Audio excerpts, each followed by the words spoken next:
ഓം നമോ നാരായണായ. ശ്രീമദ് നാരായണീയം ദശകം 31. കഴിഞ്ഞ ദശകത്തിൻ്റെ തുടർച്ചയാണ്.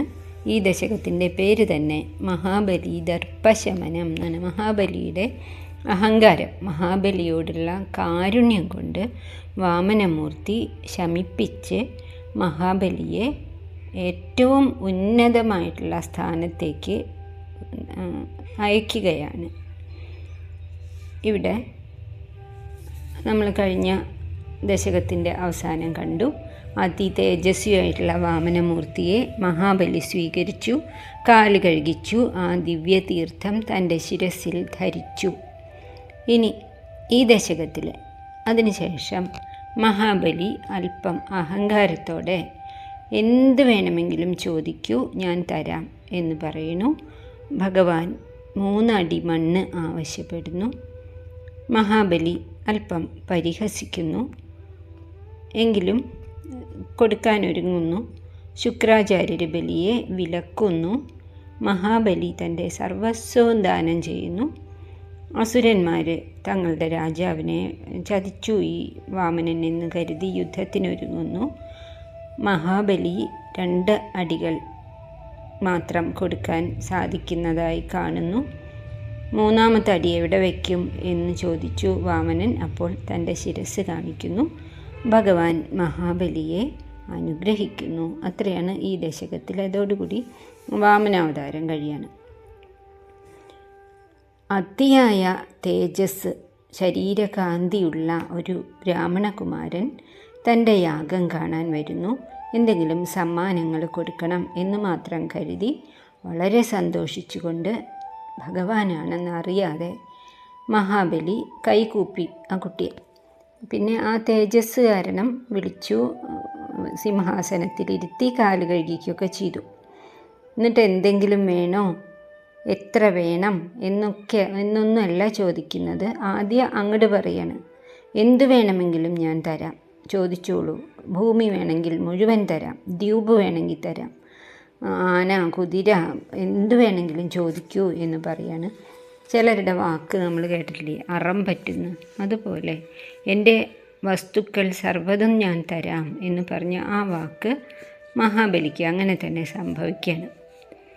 അനുഗ്രഹ നിഗ്രഹ ശക്തിയുള്ള ബ്രാഹ്മണനാണ് എന്ന് മനസ്സിലാക്കിയ മഹാബലി ഏറ്റവും സന്തോഷിക്കട്ടെ ഇദ്ദേഹം, അതിനുശേഷം നന്നായി ഞങ്ങളെ അനുഗ്രഹിക്കട്ടെ എന്നൊക്കെ കരുതിയതാണ്.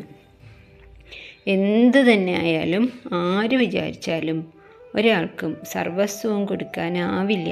അത് ഭഗവാന് മാത്രമേ സാധിക്കുള്ളൂ. മേൽപ്പത്തൂർ അമ്പലത്തിലേക്ക് നോക്കി പറയാണ്, ഭഗവാനെ അങ്ങയുടെ മുന്നിൽ വന്നിട്ട് എന്താ വേണ്ടത് ചോദിക്കൂ, ഞാൻ സർവത്തിനും അധിപതിയാണ്, ഞാൻ രാജാവാണ് എന്നൊക്കെ പറഞ്ഞാൽ അതെത്രമാത്രം പരിഹസിക്കുന്ന കാര്യമാണ് എന്ന് നമുക്ക് ശ്ലോകം നോക്കാം. പ്രീത്യാ ദൈത്യ തവ തനുമഹ പ്രേക്ഷണാത് സർവഥാപി ത്വാം ആരാധ്യൻ അജിത രജയന്നഞ്ജലിം സഞ്ജഗാദ മത്ത കേം തേ സമഭിലഷിതം വിപ്രസൂനോ വദത്വം വിത്തം ഭക്തം ഭവനം അവനിം വാപി സർവം പ്രദാസ്യേ. മത്ത എന്ന് പറഞ്ഞാൽ എന്നിൽ നിന്നും അങ്ങേക്ക് എന്തെങ്കിലും അഭിലാഷങ്ങൾ, ആഗ്രഹങ്ങളുണ്ടോ പറഞ്ഞാലും എന്തു തന്നെ, സർവം പ്രദാസി, എന്തു തന്നെ ആയാലും ഞാൻ തരും, അതിനുള്ള സാധ്യതയുണ്ട്, എനിക്കതിനുള്ള സർവ്വ കഴിവും ഉണ്ട് എന്ന് മഹാബലി പറഞ്ഞു. നമുക്ക് അർത്ഥം നോക്കാം. അജിത എന്ന് പറഞ്ഞാൽ ആരാലും ജയിക്കാൻ സാധിക്കാത്തവനെ, അങ്ങനെയുള്ള ആളെയാണ് മഹാബലി ജയിക്കാൻ സാധിക്കും, ചെറിയ എന്തെങ്കിലും വസ്തു കൊടുത്ത് സന്തുഷ്ടനാക്കാം എന്നൊക്കെ കരുതുന്നത്. സർവത്തിൻ്റെയും അധിപതിയാണ്, ആർക്കും തോൽപ്പിക്കാൻ പറ്റാത്ത ആളാണ്. അജിത ഹരേ എന്ന് പറയില്ലേ, അങ്ങനെ പാടിപ്പുകഴ്ത്തുന്ന ഭഗവാനോട് പറയാണ്.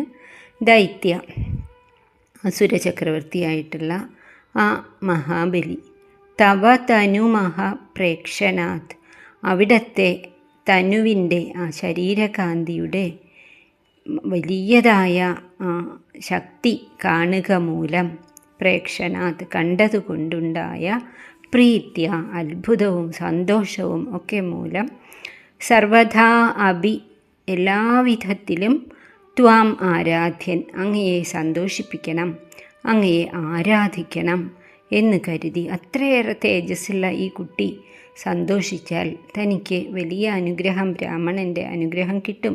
മുമ്പും പറഞ്ഞിട്ടുണ്ടല്ലോ, ബ്രാഹ്മണ ഭക്തനാണ് ആ മഹാബലി.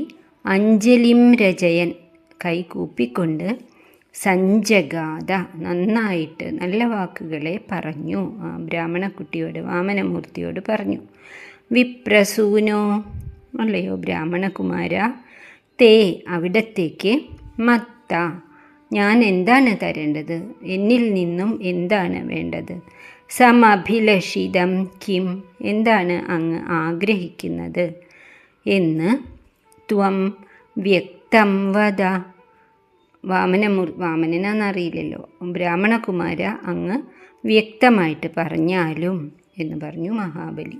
ഭക്തം ഭവനം അവനിം വ ആഹാരം വേണോ? ഭക്തം എന്ന് പറഞ്ഞാൽ ഭക്ഷണം. ഭക്ഷണം മാത്രം മതിയോ? ഭവനം വീട് താമസിക്കാനുള്ള സ്ഥലം വേണോ? അവനിം വ അതോ ഈ അവനി വേണോ? ഭൂമി വേണോ?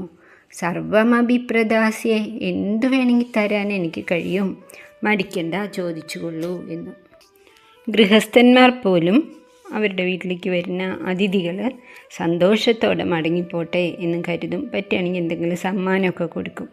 മഹാത്മാക്കളായിട്ടുള്ള സമ്പന്നരായിട്ടുള്ള ആൾക്കാരോ അതിഥികൾക്ക് എന്തൊക്കെ കൊടുത്താലാണ് ഏറ്റവും അവർ സന്തോഷിക്കുക എന്ന് കരുതും.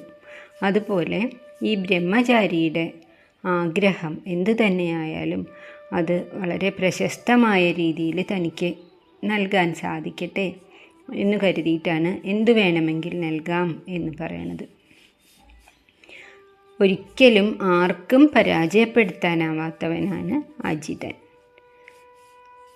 ഇവിടെ മഹാബലി കരുതാണ് ഇതൊരു ചെറിയ കുട്ടി, അതിന് ഇപ്പോൾ അത്ര അധികമൊന്നും വേണ്ടല്ലോ.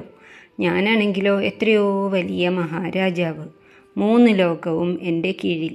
അപ്പോൾ ഈ കുട്ടി കുറച്ചൊന്നും ചോദിച്ചാൽ പോരാ എന്ന് വിചാരിച്ചിട്ടാണ് ഇങ്ങനെ ഓർമ്മിപ്പിക്കുകയാണ്. വീട് വേണോ, നാട് വേണോ, ദ്വീപ് വേണോ എന്നൊക്കെ ചോദിക്കുകയാണ്.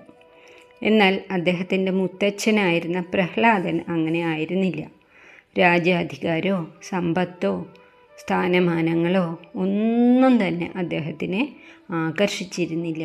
ഭഗവാനോടുള്ള ഭക്തി, അതുകൊണ്ട് കിട്ടുന്ന ആ ആനന്ദം, നിർവൃതി, അതുമാത്രമേ ആവശ്യമുണ്ടായിരുന്നുള്ളൂ പ്രഹ്ലാദന്. അതിന് കാരണം നാരദ മഹർഷി അത്രയും നന്നായി ഒരു അടിത്തറ ആ മനസ്സിലുണ്ടാക്കിയിട്ടുണ്ട്. പ്രഹ്ലാദൻ്റെ ആ നിലയിലേക്ക് മഹാബലിയെ ഉയർത്താൻ വേണ്ടിയിട്ടാണ് ഈ ഭഗവാൻ ഇങ്ങനെ ശ്രമിച്ചത്. മഹാബലിക്ക് സർവാധിപത്യത്തിന് ആഗ്രഹം ഉണ്ടായിരുന്നു. അതുകൊണ്ടാണ് സ്വർഗത്തിൽ പോയി ഇന്ദ്രനെയൊക്കെ ഓടിപ്പിച്ച് സ്വർഗസിംഹാസനത്തിലൊക്കെ ഇരുന്നത്. എങ്കിലും ഒരു സാധാരണ അസുര രാജാവായിരുന്നില്ല ബലി, മഹാത്മാവ് തന്നെയാണ്. വലിയൊരു പാരമ്പര്യവും ബലിക്കുണ്ട് അല്ലേ. തൻ്റെ മുത്തച്ഛനാരായിരുന്നു? പ്രഹ്ലാദനായിരുന്നു. പ്രഹ്ലാദൻ്റെ മകൻ വിരോചനനായിരുന്നു. വിരോചനനും അസുരൻ്റെ ഉയർച്ച കണ്ട് സഹിക്കാനാവാതെ വന്ന ദേവന്മാർക്ക് എന്താ വേണ്ടതെന്ന് ചോദിച്ചപ്പോൾ അങ്ങയുടെ ബാക്കിയുള്ള ആയുസ് വേണമെന്ന് പറഞ്ഞു. വളരെ സന്തോഷത്തോടു കൂടി അത് കൊടുത്തു. അങ്ങനെയുള്ള ആളുടെ ആ നിലയിൽ നിന്നും മഹാബലി അല്പമെങ്കിലും അഹങ്കാരത്തോടു കൂടി അധപ്പതിക്കരുത് എന്ന് കരുതിയിട്ടും കൂടിയാണ്. ഒപ്പം ഈ ദുഷ്ടന്മാരായിട്ടുള്ള അസുരന്മാരുടെ കയ്യിൽ നിന്നും സ്വർഗത്തിനെ തിരിച്ചു വാങ്ങി ദേവന്മാർക്ക് കൊടുക്കണം എന്നുള്ള ഒരു ആഗ്രഹം കൊണ്ടുകൂടിയാണ് ഭഗവാൻ വാമനരൂപം എടുത്തത്. ശ്ലോകം ഒന്നും കൂടി നോക്കാം.